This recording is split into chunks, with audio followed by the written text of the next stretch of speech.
Halo, kembali lagi dengan kami Java Football. Kali ini kami John dan Cok akan ngosan ya. Ngosan kali ini kami akan membahas Persis Solo ngawur milih pemain. Nah, bagaimana ceritanya kok Persis Solo ini bisa ngawur milih pemain? Oke, kita saksikan saja bersama. Nah, pertandingan kemarin saat melawan Madura United, Persis Solo sendiri menelan kekalahan dengan skor 4-3. Skor 4-0 bertahan sampai mungkin menit 88. Pada akhirnya Persis bisa mencetak gol cepat, 3 gol langsung. Apakah Persis ini tidak pernah evaluasi sejak awal? Kita juga kurang tahu atau bagaimana. Nah, kesalahan klub Persis Solo ini sudah bisa ketebak saat mungkin awal musim atau mungkin pramusim atau mungkin awal-awal itu sudah bisa ketebak bahwa pada dasarnya klub ini tidak pernah belajar dari kesalahan. Sudah dikatakan berkali-kali back dari klub ini itu bermasalah. Bahkan saat laga pramusim uji coba, memang uji coba Persis menang, tapi kebobolannya itu sangat banyak sekali. Lah ini yang menjadi masalah. Kok iso kebobolannya ya oke, walaupun memang menang tapi kebobolannya oke, berarti itu kan ada yang salah di lini belakang. Nah, setelah kita tunggu dulu transfer, akhirnya didatangkanlah back dari Filipina luar negeri, Bardanka. Setelah dia datang, kita mulai meriset pemain itu. Wah, pemain ini dari mana, asalnya di mana, gimana. Setelah kita cek, wah, pemain ini sendiri pun di timnas Filipina ya serak kanggo, hanya bermain beberapa kali. Dan mungkin di klubnya itu juga nggak bagus-bagus amat. Nah, padahal ini adalah pemain keturunan antar Filipina dan Spanyol. Kita juga sudah melihat, wah, Filipina wae nek timnas Indonesia karo Indonesia sering dibantai. Bahkan dia menggunakan pemain asing naturalisasi sering dibantai dengan Indonesia. Lah, ini kenapa kok Persis malah ngambil Filipina? Aneh. Ini bisa menjadi tanda tanya besar.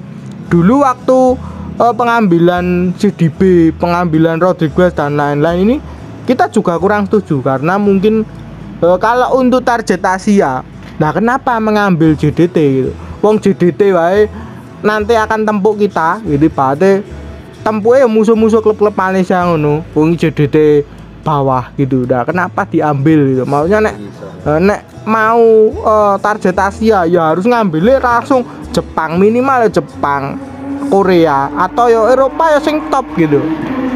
Apakah pelatihnya nggak merekomendasikan pemain-pemain top gitu? Saya juga berpikir, wah, setelah saya riset lagi, oh ternyata ada beberapa kesalahan dari klub ini. Nah, ternyata mungkin kesalahannya di pertama rekrutan pelatih itu terlebih dahulu. Nah, saya meriset, oh pelatih ini bawaannya agen ini. Wah, berarti pelatih ini akan mengambil pemain-pemain dari agen yang dibawa pelatih tersebut itu.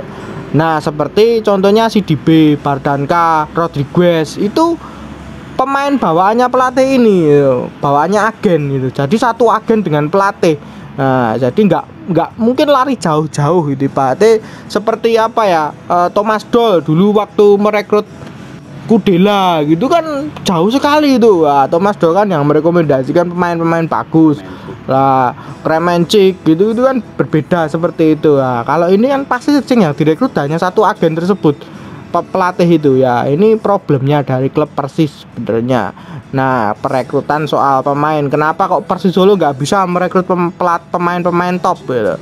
Hanya mungkin pemain topnya yang direkrut kemarin hanya Sananta, mungkin itu pelatih itu kan pemain lokal Indonesia ya. Kalau pemain asing, wah ini selalu mesti luput ya, karena ini satu agen dengan pelatihnya, pemainnya ya. Jadi agak repot juga sih. Menurut pendapatku gimana Cuk tentang blundernya Persis Solo ini tentang perekrutan pemain ini? Ya, setelah kita amati memang Persis Solo itu selalu blunder dalam soal asing-asing ya, dunia asing ya, entah itu pelatih atau pemain. Dulu awalnya Artigas, terus kemudian Rodriguez, terus sekarang Bardanka, dan lain-lain. Bahkan Jamie itu termasuk juga perekrutan yang menurutku kurang bagus sih ya. Jadi ini bermasalah. Beda kalau Dewa United. Dewa United itu merekrut Rekering itu pelatih Galatasaray. Terus sekarang Rekering merekrut pemain tim nasional Yunani. Wow, ini piye iki klub anyar. Jadi sistem perekrutannya itu kan bener-bener efektif dan tepat sasaran, John. Dari kelasnya juga tinggi. Kalau Persis Solo memang jujur ya selalu bermasalah di dunia perasingan, entah ke pemain asing apa pelatih asing. Nah ini mungkin bisa evaluasi manajemen.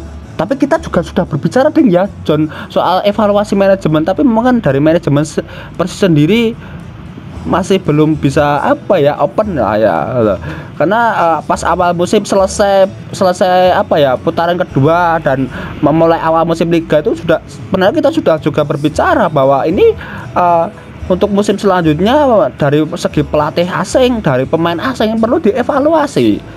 Tapi kan kenyataannya malah ya sama saja ya, aku bingung hadian ya. Betul.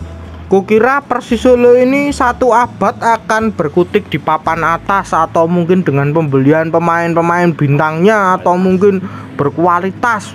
Ternyata masih berkutik di zona degradasi terus. Baca dari tahun kemarin sampai tahun ini masih berkutik di zona degradasi terus. Ya, kalau menurut pendapat saya sih sebenarnya memang karena faktor apa ini ya, biasanya manajemen Persis itu sangat tanggap terhadap supporternya, tapi mungkin ini liga ini manajemennya diam 1000 bahasa, tidak ada kata-kata satu apapun, bahkan sudah sering dikritik oleh supporternya gimana pun tetap aja diam. Nah, ini gimana? Ataukah karena ini tahun politik manajemennya bungkam dan lain-lain, atau mungkin sudah mulai bosan mengurus sepak bola Indonesia. Kalau menurut pendapat saya ini sebenarnya klub Persis ini potensinya sangat hebat sekali. Bisa dikatakan itu kalau sejajarnya klub Persis Solo ini bisa disejajarkan dengan Persija, seperti itu bisa sebenarnya, karena klub ini juga punya fasilitas yang mumpuni, supporter yang juga cukup loyal dan lain-lain, banyak lah ya fasilitas itu otomatis, infrastruktur kota itu juga otomatis, stadionnya juga cukup strategis letaknya dan lain-lain. Nah ini berpengaruh juga ya harusnya di klub. Nah, karena mungkin pengelolaannya sih sebenarnya bisa dikatakan pengelolaannya Persis ini, kalau saya boleh bilang, klub ini tahun ini itu bisa dibilang asal melu liga. Asal-asalan melu liga ini ya cukup pantas disematkan di klub Persis Solo ini. Apakah tidak ada target kedepannya, ataukah klub ini memang hanya sebatas cuma melu liga siji ngambang, melu liyane ngalir dan lain-lain gitu. Sebenarnya banyak klub klub kemarin sore itu sudah bagus, seperti dikatakan Siso tadi kan, Dewa United itu kan bagus. Dewa United dengan merekrut pelatih top, pemain-pemain top datang, bahkan habis main Liga Champion datang di Dewa dan lain-lain, itu bagus loh ya sebenarnya. Tapi kenapa Persis tidak bisa mencontoh tersebut gitu? Hanya karena alasan ini itu, padahal dulu awalnya targetnya kita target ke Asia. Tapi kalau seperti ini ya keluar zona degradasi aja udah keluar zona degradasi aja udah bagus bagi klub Persis ini ya. Saya cukup cukup kaget dengan statementnya pelatih dan statementnya direktur teknik Persis Solo sendiri. Cukup kaget saya, cukup sombong dia, bisa dikatakan sih itu ya.